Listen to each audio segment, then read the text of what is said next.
इस वीडियो में मैं तुम्हें बताऊंगा कि अपना खुद का आर्टवर्क कैसे बनाते हैं, वो भी प्रो लेवल का। मैं तुम्हें बताऊंगा कि किसी भी रेफरेंस को कैसे यूज करना है, यानी कि उस रेफरेंस से इंस्पिरेशन कैसे लेना है, ना कि उसे उठा के छाप देना है। दोनों में बहुत फर्क है। और ये भी बताऊंगा कि आर्टवर्क को कंपोज कैसे करते हैं, कैरेक्टर से लेके बैकग्राउंड तक, और तुम्हें किन किन चीजों की रेगुलर प्रैक्टिस करनी है वो भी बताऊंगा। तो वीडियो को बिना स्किप किए पूरा देखना, नहीं तो कुछ समझ में नहीं आएगा। हाँ, वो बात सही है कि मैं भी रेफरेंसेस देखकर बनाता हूँ, बट ऐसा मैं तब करता हूँ जब मुझे कोई ट्यूटोरियल देना होता है, या फिर कोई रेफरेंस मुझे बहुत ज्यादा पसंद आ जाता है और मुझे उसे बनाने का मन करता है, या फिर तब जब मैं बहुत लेजी हो जाता हूँ और मेरा रिसर्च करने का मन नहीं करता। बट मेरे बहुत सारे आर्टवर्क ओरिजिनल है जिसे मैंने खुद से बनाया है। So let's do it. Thumbnail देखकर तो तुम समझ ही गए होगे कि मैं ब्रॉली को ड्रॉ कर रहा हूँ। तो मुझे ब्रॉली का एक ये रेफरेंस मिला जो मुझे काफी पसंद आया। इसमें ब्रॉली खुद को पावर अप कर रहा है एंड मुझे इसका ग्रीन ऑरा बहुत पसंद आया। इस आर्टवर्क के थीम से इंस्पायर होकर मैं भी ब्रॉली को एक स्टैंडिंग पोज में बनाऊंगा जो कि चीख रहा है, एंड ऐसा ही ग्रीन ऑरा उसके पीछे है। एग्जैक्टली सेम नहीं, बस इसी से इंस्पायर्ड होकर। और मैंने ब्रॉली के बहुत सारे रेफरेंसेस भी डाउनलोड कर लिए हैं ये देखने के लिए कि ब्रॉली दिखता कैसा है। इससे उसके फीचर्स को ड्रॉ करने में काफी हेल्प मिलेगी। Now let's compose the artwork. इसके लिए मैंने काफी सारे रफ आर्टवर्क्स बनाए हैं, जिसमें से मैं इस वाले को फाइनल कर रहा हूँ। इस प्रोसेस में मैंने पोज के साथ साथ ये भी देख लिया है कि लाइटिंग कहाँ से पड़ रही है एंड उसकी वजह से बॉडी पर शेडोज कैसे बन रहे हैं। शेडोज एंड हाइलाइट्स के ऊपर हम किसी और दिन बात करेंगे। Now let's start sketching. Just थोड़ा और राइट साइड मूव करेगा।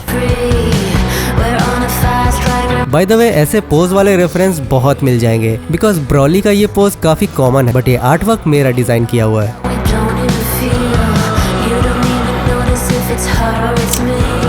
Now you can see centre पर बस एक लाइन खींचने से आर्टवर्क अपने पोजीशन में अपने आप आ जाता है, क्योंकि बॉडी पार्ट्स प्रॉपर्ली डिस्ट्रीब्यूट हो जाते हैं। आई थिंक इसका सिर उसके बॉडी से काफी छोटा बन गया है। So let's fix it.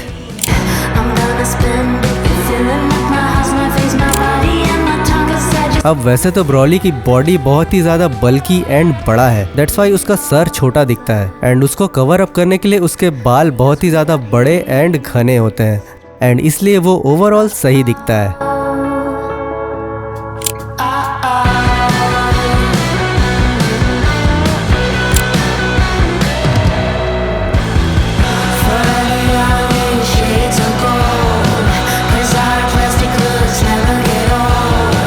उसके हाथ को प्रॉपर्ली ड्रॉ करने के लिए मैं अपने ही हाथ का रेफरेंस यूज कर रहा हूँ।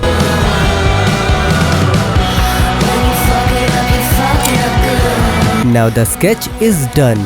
और अब हम इसके लाइटिंग को कंपोज करेंगे, यानी कि जिस तरफ लाइट पड़ेगी उसके अपोजिट साइड पर शेडोज पड़ेंगे, and in this case light इस साइड से पड़ेगी। तो मैं शेडोज को इस तरफ ऐसे मसल्स पर ड्रॉ करूंगा। ये मोस्टली मसल्स के कॉर्नर पे ही होंगे और ये एरिया लाइट से ज्यादा एक्सपोज्ड रहेगा, एंड मैं फेस को सबसे लास्ट में करूंगा। I hope you get it. Shadows की प्रैक्टिस के लिए तुम इस टाइप के रेफरेंस यूज कर सकते हो। बस पिंटरेस्ट में शैडो प्रैक्टिस सर्च करो एंड तुम्हें ऐसे ढेर सारे रेफरेंस मिल जाएंगे।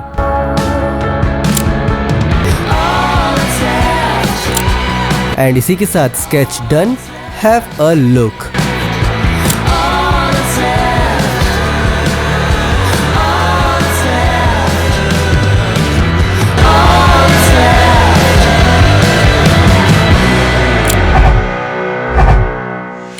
Now as usual, let's do the line art. Now ये आर्टवर्क बहुत बड़ा है तो मैं बहुत थिक आउटलाइन रखूंगा।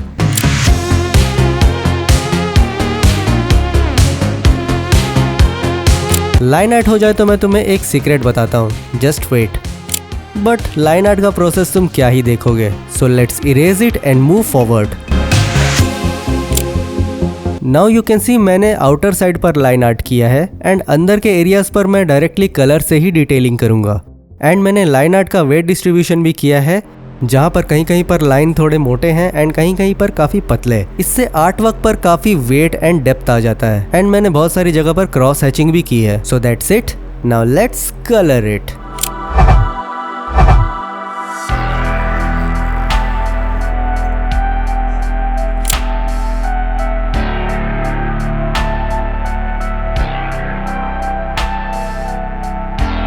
Using the alcohol markers.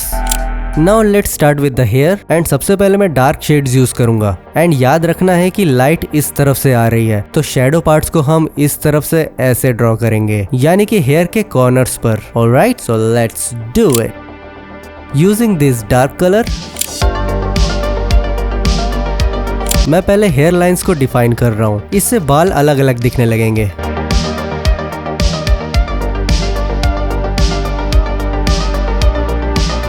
And you can see मैंने बेस लाइन कर दिया है। एंड इफ यू नोटिस मैंने इस तरफ ज्यादा डार्क वैल्यूज दिए हैं क्योंकि ये शैडो पार्ट है, और इस तरफ मैंने डार्क वैल्यूज ना के बराबर दिए हैं क्योंकि ऑब्वियसली लाइट इस तरफ से आ रही है।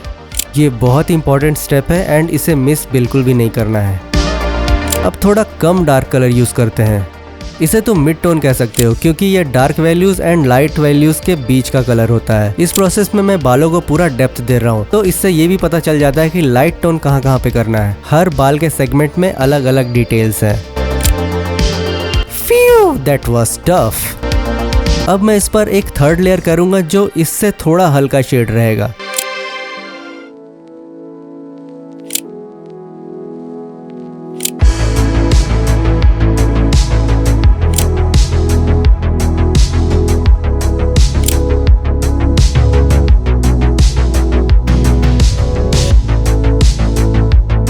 और अब सबसे light shade.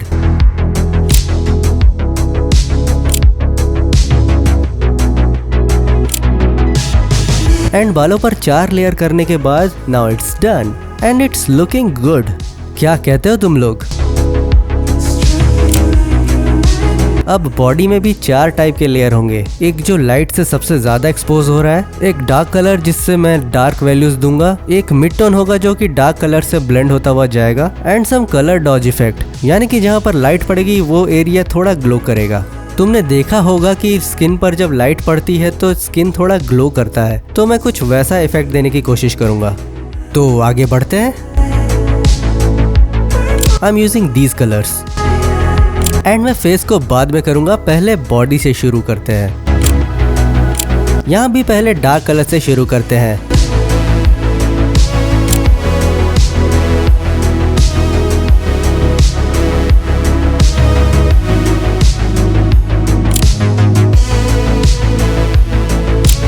So now the first layer is done.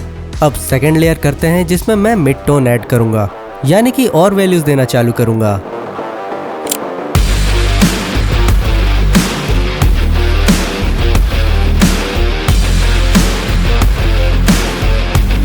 Now if you notice मैंने यहाँ पर कुछ गैप छोड़ दिया है क्योंकि कहने के लिए तो ये मिड टोन है, बट मिड टोन में भी बहुत सारे लेयर्स हैं। सो मैं ट्रांजिशन करने के लिए लाइट टोन यूज करूंगा। इससे एक बहुत अच्छा कूल इफेक्ट आता है एंड मसल्स भी उभरे हुए दिखते हैं एंड आर्टवर्क और डिटेल्ड लगता है। It's a quick tip to enhance your artwork.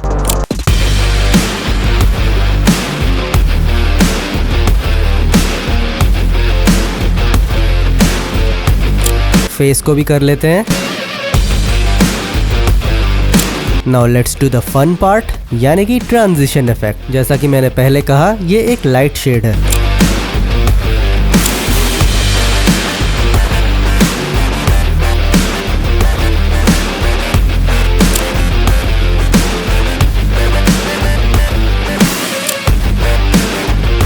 And now let's do the light shade.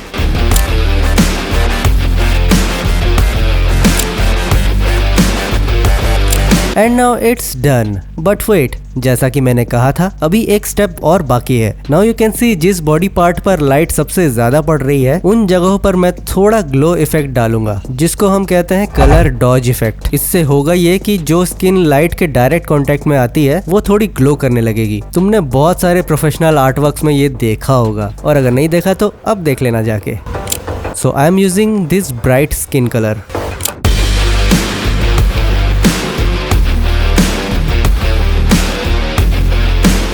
Now let's color the outfit. अब इस जगह पर तो इसके बाल वाले ही कलर्स हैं, तो ये ज़्यादा डिफिकल्ट नहीं है एंड डिटेलिंग बस इन पार्ट्स पे ही होगी। ये पार्ट पूरा डार्क रहेगा।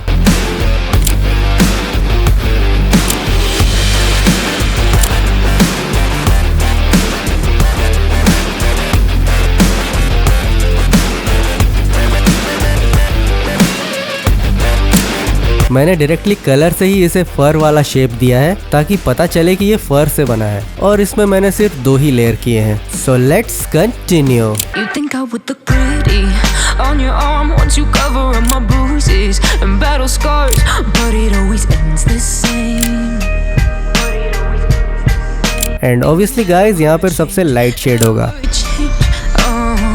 You break your back to make me feel again. Suffocate to make me breathe again. और अब बस इसका ब्रेसलेट, आंखें और बैकग्राउंड बचा है। वैसे तो इसके ब्रेसलेट्स ग्रे हैं, बट ग्रीन ऑरा की वजह से ग्रीनिश दिखेंगे। Never change, never change. Oh, redemption never came. I stopped asking for forgiveness 'cause you and finally the background. और बैकग्राउंड में कुछ ज्यादा करने के लिए है नहीं, क्योंकि ये आर्टवर्क ही इतना बड़ा हो गया है कि बैकग्राउंड थोड़ा बहुत ही बच रहा है। ये अच्छा ही है क्योंकि कलर कम वेस्ट होंगे। even crumple. और भाई लोग, ये मेरा ओरिजिनल आर्टवर्क है। सो अगर ओरिजिनल ये वाला पीस लेना है तो मुझे मेल करो, और अगर डिजिटल फाइल बाय करना है तो इसका डिस्क्रिप्शन में लिंक मिल जाएगा। Mundane, and they keep coming. और आंखों में ग्रीन ग्लो इफेक्ट डालने के बाद finally my art is done. Check out the result.